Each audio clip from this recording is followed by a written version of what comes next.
The suspension of Twitter in Nigeria has begun to take its toll on the country's struggling economy. According to a report by The Guardian reporters Geoff Iyatse and Adeyemi Adekpetun, Nigeria has lost about 7.5 billion naira since the ban was announced by the Minister of Information, Alhaji Lai Mohammed, on Friday.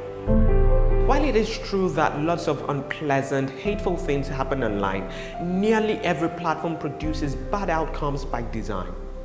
Books, radio and television, news websites, among others, have been sources of evil too, but the world is constantly finding ways to adjust and sieve the good from the bad.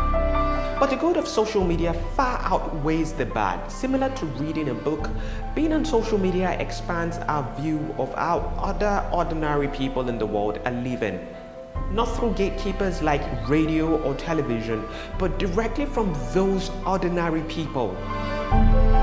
Beyond leisure and global connection, social media has been very useful for civic and corporate engagement across Africa. Through social media, many Africans are now emboldened to ask pressing questions about policies and historically opaque issues and demand better governance. For leisure, Twitter and other social media platforms have become a fun and veritable avenue for traveling the world virtually. While the government has given justifications for its actions, many believe the step was not well thought out because of the grave implications.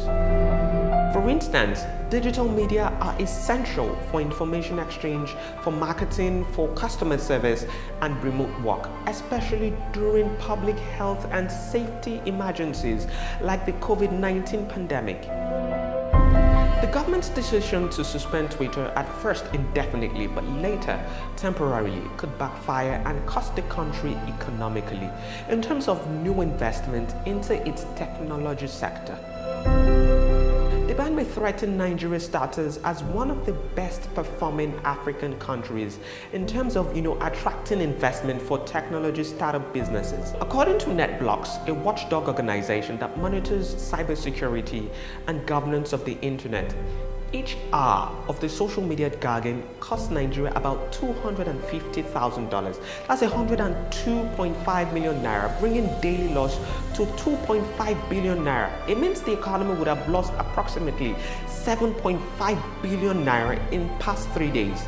The suspension has already created a market access gap for millions of small and medium-scale enterprises, SMEs, that use the platform to reach their customers. This could potentially complicate the challenges COVID-19 and other structural defects had imposed on those businesses. Also hit is the e-commerce market in the country, estimated at $12 billion. Well, when a partial or total internet shutdown takes place in countries like Egypt, Zimbabwe, Cameroon or Uganda, Nigerians are always quick to sympathize with those countries before quickly returning to their businesses. And we know that Nigerians are already used to electricity blackout, but now they will experience, like those other countries, just how it feels to